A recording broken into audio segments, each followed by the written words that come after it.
তো আজকে আমরা দেখব একটা ট্রান্সফরমারের ইকুইভ্যালেন্ট সার্কিট যে আমরা ড্র করি, সেটা ড্র করার সময় আমরা কিছু প্যারামিটার লিখি। R01, X01, অথবা R02, X02, RC, XM, অথবা R0, XM, অর্থাৎ series resistance, series reactance, magnetizing resistance, magnetizing reactance. এই চারটা ভ্যালু আমরা যে ইকুইভ্যালেন্ট সার্কিটে লিখি, এগুলা কিন্তু ট্রান্সফরমারের গায়ে লেখা থাকে না। কিন্তু ট্রান্সফরমারের কোনো ক্যালকুলেশন করতে গেলে এই ভ্যালুগুলো আমাদের লাগে। তো এইটা ট্রান্সফরমারের দুইটা টেস্ট করার মাধ্যমে এই প্যারামিটার গুলো আমরা বের করতে পারি। তো সেটাই আমাদের আজকের এক্সপেরিমেন্ট। আমাদের এক্সপেরিমেন্টের নাম হচ্ছে determination of the equivalent circuit parameters of A transformer and calculation of efficiency and regulation using equivalent circuit. অর্থাৎ ট্রান্সফরমারের ওপেন সার্কিট এবং শর্ট সার্কিট টেস্ট করার মাধ্যমে আমরা তার যে বিভিন্ন প্যারামিটার, সেই প্যারামিটার গুলো আমরা বের করব। আচ্ছা, তাহলে ট্রান্সফরমারের ইকুইভ্যালেন্ট সার্কিট আঁকতে আমাদের কয়টা প্যারামিটার জানা লাগে? চারটা parameter: series resistance, series reactance. এখন এটা দুই ভাবে হয়। আমরা যখন R01 লিখি তখন আমরা বুঝাই প্রাইমারি সাইডের রেসপেক্টে রেজিস্ট্যান্স, X01 লিখি তখন বুঝাই প্রাইমারি সাইডের রেসপেক্টে রিঅ্যাক্ট্যান্স। এটাকেই যখন আমরা সেকেন্ডারি সাইডের রেসপেক্টে প্রেজেন্ট করি তখন কি করি? টার্ন রেশিও A² দিয়ে ভাগ করে এই ভ্যালুটাকে সেকেন্ডারি সাইডে নিয়ে যাই, তাই না? আমরা থিওরিতে এই ধরনের ম্যাথ করছি। ঠিক একইভাবে এই ভ্যালুগুলাও প্রাইমারিতে থাকলে একরকম, সেকেন্ডারিতে গেলে টার্ন রেশিওর হিসাব করে নিয়ে যেতে হয়। তাহলে আমরা আজকে দুইটা টেস্ট করব। একটা হচ্ছে ওপেন সার্কিট টেস্ট, একটা short circuit test. Open circuit টেস্টটা কেমন দেখো। তোমার কাছে একটা ট্রান্সফরমার আছে। এই ট্রান্সফরমারের তুমি যে কোনো একটা সাইডকে খোলা রাখবা, আর বাকি সাইডে ভোল্টেজ অ্যাপ্লাই করবা, রেটেড ভোল্টেজ। তাহলে দেখো, তুমি যখন একটা সাইড খোলা রাখতেছো, তার মানে এই ট্রান্সফরমারে কি নাই? কোনো লোড নাই। কোনো লোড নাই মানে কি? সেকেন্ডারি সাইডে কোনো কারেন্ট যাবে না, তাই না? তাইলে লোডের কারণে এই ট্রান্সফরমারে কোনো কারেন্ট যাচ্ছে না। কিন্তু এই ট্রান্সফরমার কতটুকু পাওয়ার নিচ্ছে সেটাই যদি এই ওয়াট মিটারে দেখা যায়, তার মানে কি এই পাওয়ারটা কিসের পাওয়ার? ট্রান্সফরমারের কোর লসের পাওয়ার। যেহেতু লোডই নাই, লোড কারেন্টই নাই, লোডে তো আর পাওয়ার লস করবে না, মূল পাওয়ার লস করবে এই ট্রান্সফরমার। তাহলে ওপেন সার্কিট টেস্ট থেকে আমরা যে পাওয়ারটা পাই সেটা হচ্ছে ট্রান্সফরমারের নো লোড লসেস, অর্থাৎ ট্রান্সফরমারের কোর লস। নো লোডে ট্রান্সফরমারে দুই ধরনের লস হয়, একটা কোর লস, একটা কপার লস। কিন্তু নো লোডে যেহেতু কারেন্ট অনেক কম, আমরা কপার লস বের করি I²R দিয়ে। এজন্য I²R এর মানটা খুবই কম হয়। এজন্য নো লোডের যতটুকু লস হয় পুরা লসটাকেই কোর লস হিসেবে বলা যায়, যদিও এর ভিতরে সামান্য পরিমাণে কপার লস থাকে। ঠিক আছে। তাহলে আমরা এই নো লোড টেস্ট কিভাবে করব? একটা সাইড ওপেন করে আর একটা সাইডে ভোল্টেজ সাপ্লাই করব, কি রেটেড ভোল্টেজ। এবং এই রেটেড ভোল্টেজটা আমরা এখানে একটা ভোল্টমিটার দিয়ে মাপবো, এখানে একটা এমিটার দিয়ে মাপবো, এবং কতটুকু পাওয়ার নিচ্ছে সেটাই ওয়াট মিটারে মাপবো। এখন দেখো, তুমি কিন্তু ট্রান্সফরমারের যে কোনো সাইড ওপেন রাখতে পারবা ওপেন সার্কিট টেস্টে, কিন্তু এখানে একটু টেকনিক অ্যাপ্লাই করলে অল্প খরচে টেস্টটা করা যায়।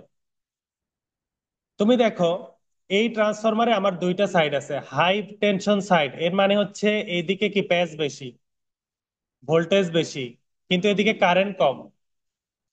আর এখানে প্যাচ কম, তার মানে ভোল্টেজ কম, কিন্তু কারেন্ট বেশি। ট্রান্সফরমারে যেদিকে ভোল্টেজ কম ওইদিকে কারেন্ট বেশি, যেহেতু পাওয়ার সমান। তাইলে এখানে আমার যেহেতু রেটেড ভোল্টেজ সাপ্লাই করতে হবে, মনে করো তোমার একটা ট্রান্সফরমার আছে 220 volt by 11 kV, 220 volt by 11 kV. তাইলে তোমার যদি 11 কেবির সাইডটাকে এদিকে রাখো প্রাইমারি সাইডে, তাহলে কি করতে হবে? 11 কেবি সাপ্লাই করতে হবে না? এবং 11 কেবি ভোল্টেজ একটা ভোল্টমিটার দিয়ে মাপতে হবে। আর তুমি যদি চালাকি করে ওই বেশি ভোল্টেজের সাইডটাকে এদিকে রাখো আর কম ভোল্টেজের সাইডটাকে এখানে রাখো, তাহলে তোমার কি হবে? তাহলে তোমার সুবিধা, ভোল্টেজ সাপ্লাইও দেওয়া লাগবে কম, মাপাও লাগবে কম। তাহলে কম রেটিং এর ভোল্টমিটার হইলে কি হবে, আমার কাজ হয়ে যাবে। আমরা ল্যাবে যখন এক্সপেরিমেন্ট করি আমরা দেখি না, ভোল্টেজ মাপা কিন্তু এত সোজা না। একটা রেঞ্জ থাকে মিটারের। একটা 200 ভোল্টের মিটার দিয়ে 11 কেভি ভোল্টেজ মাপা যাবে না। আমরা দেখি পোর্ট আমরা চেঞ্জ করে দিই মাল্টিপ্লায়ার নিয়ে যাই। তাইলে যত বেশি ভোল্টেজ মাপবো তত দামি এবং বড় মিটার আমাদের লাগবে।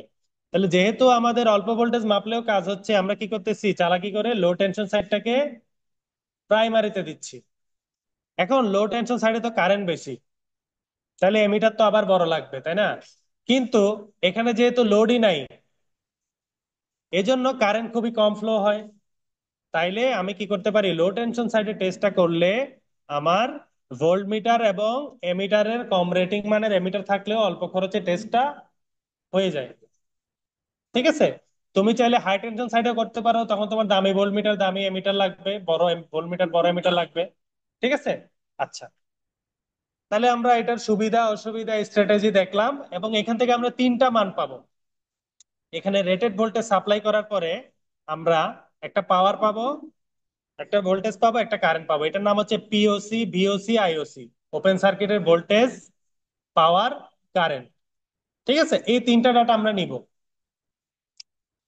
তো এরপরে আমরা এখান থেকে যে ভ্যালুগুলা পাবো, এগুলা কিসের ভ্যালু পাবো? এগুলা পাবো আমরা কোর লসের বিষয় সম্পর্কিত, তাই না? তাহলে এই তিনটা ডাটা অ্যানালাইসিস করে আমরা এই দুইটা ভ্যালু পাবো, core loss resistance, core loss reactance, sorry core loss resistance, magnetizing reactance, এই দুইটা ভ্যালু আমরা পাবো। তাহলে আমাদের এই দুইটা ভ্যালু এখন লাগবে, তাই না? R01, X01, এগুলো আমরা কিভাবে পাবো? এরপরে আমরা আরেকটা টেস্ট করব, এটা হচ্ছে short circuit test. Short circuit টেস্টে কি করব, দুইটা ওয়াইন্ডিং এর যে কোনো একটা ওয়াইন্ডিং কে আমরা শর্ট করে দিব। ঠিক আছে। তো এখানে খেয়াল রাখতে হবে, তুমি ভোল্টেজ একটা বড় বেশি ভোল্টেজ সাপ্লাই দিয়ে দাম করে শর্ট করে দিলে হবে না, স্পার্ক করে ফুটে যাবে। ঠিক আছে। তাহলে এটা একটু আমাদেরকে চিন্তা ভাবনা করে দিতে হবে। আমরা আগে শর্ট করব, তারপর আস্তে আস্তে আস্তে আস্তে ভোল্টেজ বাড়াবো। ঠিক আছে, ভোল্টেজ দেওয়া অবস্থায় লাইন থাকা অবস্থায় শর্ট করতে যাব না। অনেক হাই কারেন্ট ফ্লো হয়ে যেটা শর্ট করছো এটা সহ পুড়ে যেতে পারে, হ্যাজার্ড হতে পারে। তাহলে আমরা কি করব, একটা ট্রান্সফরমারের যে কোনো একটা সাইডকে আমরা শর্ট করব। শর্ট করলে কি হবে, এখন তো একদম লোড কি, জিরো রেজিস্ট্যান্স, কারেন্ট যাওয়ার জন্য কোনো বাধাই নেই। হিউজ কারেন্ট এখানে ফ্লো হবে, তাই না? হিউজ কারেন্ট এখানে ফ্লো হবে। তাহলে এখানে যত কারেন্ট ফ্লো হইতে চাচ্ছে অতটুকু যদি তুমি ফ্লো হইতে দাও, তাহলে ট্রান্সফরমারটাই পুড়ে যাবে। কারণ এখানে যতটুকু কারেন্ট ফ্লো হওয়ার পথ তৈরি হয়েছে, অতটুকু কারেন্ট উইথস্ট্যান্ড করার মতো ক্যাপাবিলিটি ওই ট্রান্সফরমারের ওয়াইন্ডিং এরই নেই। কারেন্ট সে ফ্লো করতে দিয়ে নিজেই পুড়ে যাবে। তাহলে কি করতে হবে, আমরা শর্ট করব। শর্ট করার পরে আমরা আস্তে আস্তে ভোল্টেজ বাড়াবো, এবং এদিকে আমরা দেখতে থাকবো এই এমিটারে যে এই কারেন্টটা যাতে অনেক বেশি বেড়ে না যায়। এই কারেন্টটা যাতে ট্রান্সফরমারের রেটেড কারেন্টের সমান হয়। রেটেড কারেন্ট ট্রান্সফরমারে প্রবাহিত হচ্ছে মানে কি, এই কারেন্টটা ট্রান্সফরমার সেফলি নিতে পারবে, তাই না? এর চেয়ে যদি অনেক বেশি হয়ে যায় তাহলে ট্রান্সফরমার পুড়ে যাইতে পারে। কিন্তু আমরা যদি ফুল ভোল্টেজে শর্ট করে দিই তাহলে ট্রান্সফরমার দেখবে পুড়ে গেছে। তাহলে আমরা কি করব, ট্রান্সফরমার নিব, এমিটার ভোল্টমিটার ওয়াটমিটার কানেক্ট করব, এবং এই ভেরিয়েক দিয়ে আস্তে আস্তে আস্তে ভোল্টেজ বাড়াবো। এবং এইখানে চোখ রাখবো এমিটারে, যে ট্রান্সফরমারের রেটেড কারেন্টের সমান যখন হয়ে যাবে তখন আমি আর ভোল্টেজ বাড়াবো না। তাহলে কি হবে, এখানে একটা অল্প ভোল্টেজ অ্যাপ্লাই হবে, সেই ভোল্টেজের জন্য ট্রান্সফরমারের রেটেড কারেন্ট যাবে। তো আমাদের এই ট্রান্সফরমারের রেটেড কারেন্ট আমরা অলরেডি জানি 1.25 এম্পিয়ার। যদিও এটা ট্রান্সফরমারের গায়ে লেখা থাকে না, পাওয়ার আর ভোল্টেজ থেকে হিসাব করে আমাদেরকে বের করতে হয়, পি সমান ভিআই থেকে হিসাব করে। তাইলে দেখো, আমরা এখান থেকে তিনটা ডাটা পাচ্ছি, তাই না? Short circuit voltage, short circuit current, short circuit পাওয়ার। এই তিনটা ডাটা অ্যানালাইসিস করে এখানে শর্ট হয়ে গেছে মানে কি, প্রচুর কারেন্ট যাবে, তার মানে এই যে লসটা আমরা পাবো এখানে কোর কপার লসটাও কি ইনক্লুড থাকবে, যেহেতু রেটেড কারেন্ট ফুল কারেন্ট সেই কারেন্টটাই ফ্লো হচ্ছে, তাই না? আর এর ভিতরে কোর লসটার পরিমাণ থাকবে খুবই কম, কারণ কোর লস ডিপেন্ড করে ভোল্টেজের উপরে। কিন্তু এখানে তো তুমি রেটেড ভোল্টেজ দাও নাই, ভোল্টেজ দিছে অনেক কম। তাই না? তাহলে এইখানে ওয়াট মিটারে যে লসটা দেখাবে, এখানে মেজরিটি অংশ থাকবে কপার লস, আর সামান্য কিছু কোর লস থাকবে। এই তিনটা ডেটা অ্যানালাইসিস করে আমরা এই দুইটা ভ্যালু বাইর করব: series loss resistance, series reactance, series resistance. ঠিক আছে? এখন এখানেও একটা টেকনিক আছে। আমি তো চাইলে হাই ভোল্টেজ সাইডকেও শর্ট সার্কিট করতে পারি, লো ভোল্টেজ সাইডকেও শর্ট সার্কিট করতে পারি। এখানে আমি চালাকি করে লো ভোল্টেজ সাইডটাকে শর্ট সার্কিট করব। তাহলে কি হবে? লো ভোল্টেজ সাইডে যখন আমি শর্ট সার্কিট করতেছি, আমার এইদিকে কি আছে? হাই ভোল্টেজ সাইড আছে না?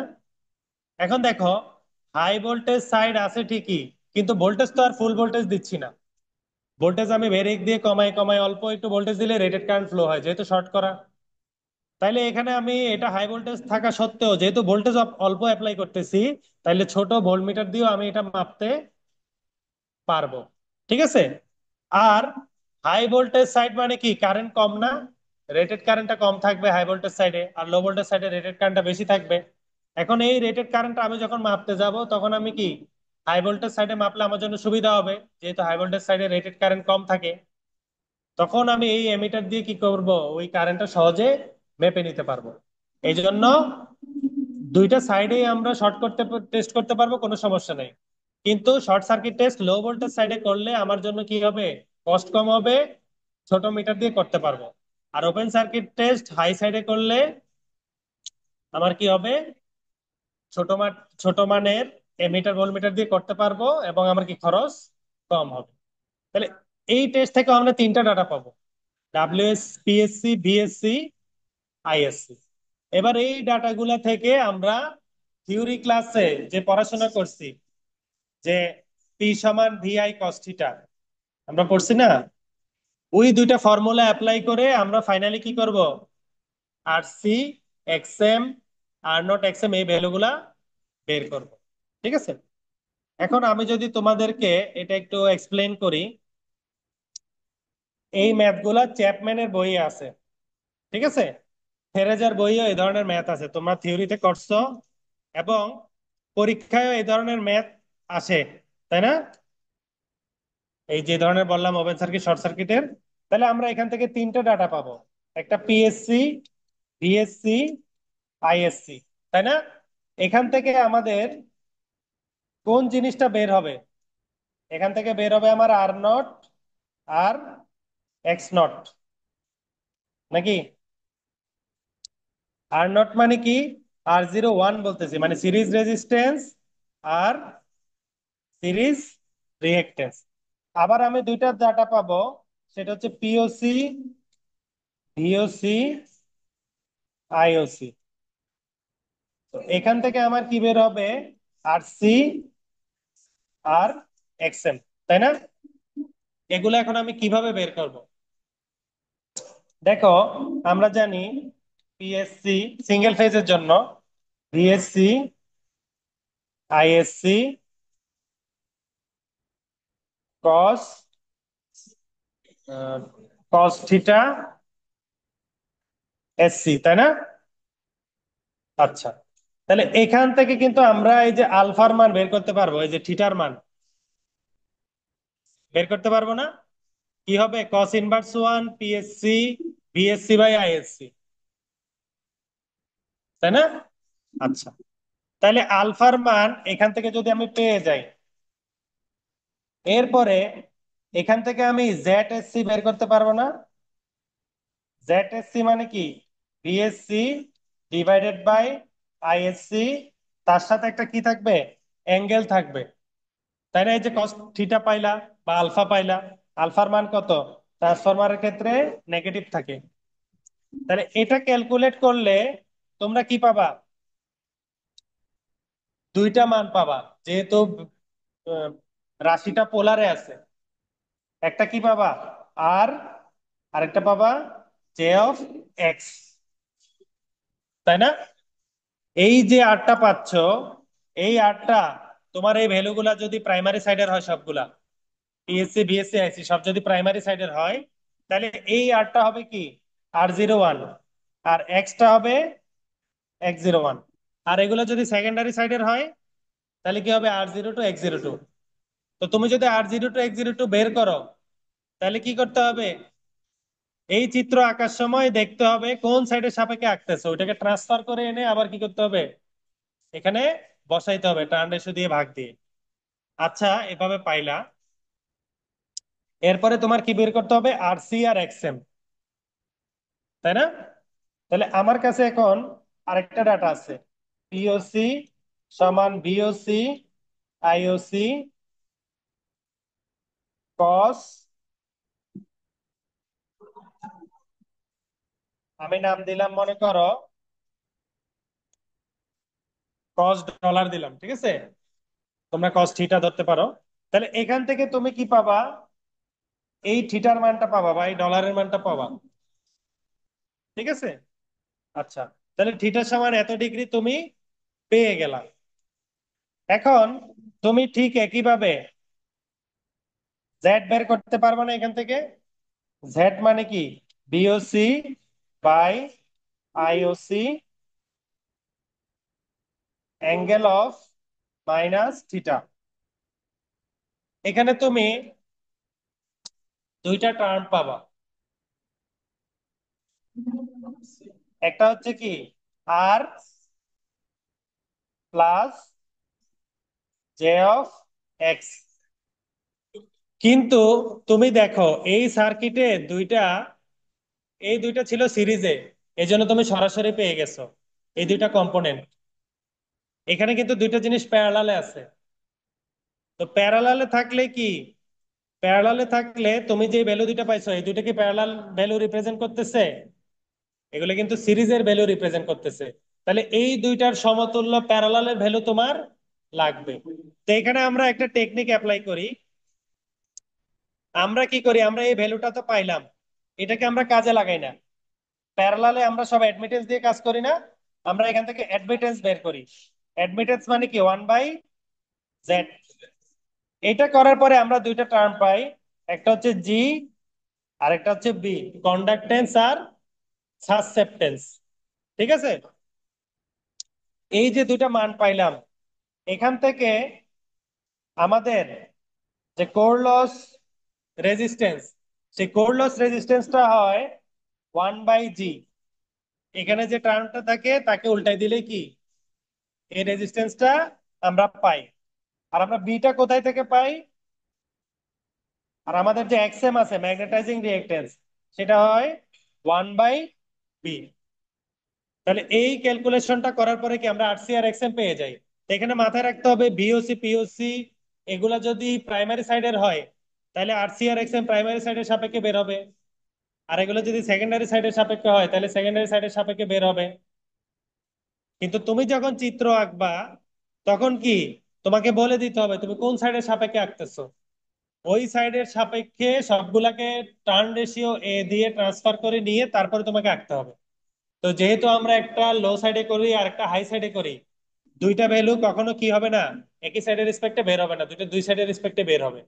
তো তুমি যখন ফাইনালি চিত্রটা আঁকবা, তুমি প্রাইমারির সাপেক্ষে আঁকতে চাইলে কোনো একটাকে ট্রান্সফার করে নিতে হবে, সেকেন্ডারি সাপেক্ষে আঁকতে চাইলে আরেকটাকে ট্রান্সফার করে নিতে হবে, এ স্কোয়ার বা এ যে টার্ন রেশিও আছে সেটা দিয়ে ভাগ বা গুণ করে যে নিয়ম আছে আর কি। তারপর আমরা ফাইনালি এই ইকুইভ্যালেন্ট সার্কিটটা আমরা আঁকতে পারবো। এবং আমাদেরকে এরপরে এই যে রিপোর্টের প্রশ্নগুলো আছে এগুলো আমাদেরকে করতে হবে। তো এইখানে যে ম্যাথটা বললাম, এই ম্যাথটা তোমরা থিওরিতে অনেক করছো, তবে এই ম্যাথের ক্যালকুলেশন যখন তোমরা বাসায় করবা আমাদের ল্যাব থেকে ডাটা নেওয়ার পরে, তখন এটা তোমরা চ্যাপম্যানের বইয়ের ট্রান্সফরমারের চ্যাপ্টারে গেলেই এই ধরনের ম্যাথ দেখতে পারবা, যে এই 6টা ডাটা দেওয়া আছে, পিএসসি বিএসসি আইএসসি পিইউসি বিইউসি আছে, এই 6টা ডাটা দিয়ে কিভাবে আর সি এক্সএম R0 বাইর করে এই প্রসেসটা দেখে তারপরে কি করবা, ক্যালকুলেশন করবা। অথবা থেরেজার বই থেকে করতে পারো, ওখানে ওরা একটু ডিফারেন্ট অ্যাপ্রোচে করছে, কিন্তু দুইটাতে তোমার রেজাল্ট একই আসবে। তো এই ছিল আমাদের আজকে থিওরিটিক্যাল আলোচনা, আমরা একটু পরে ল্যাব করবো।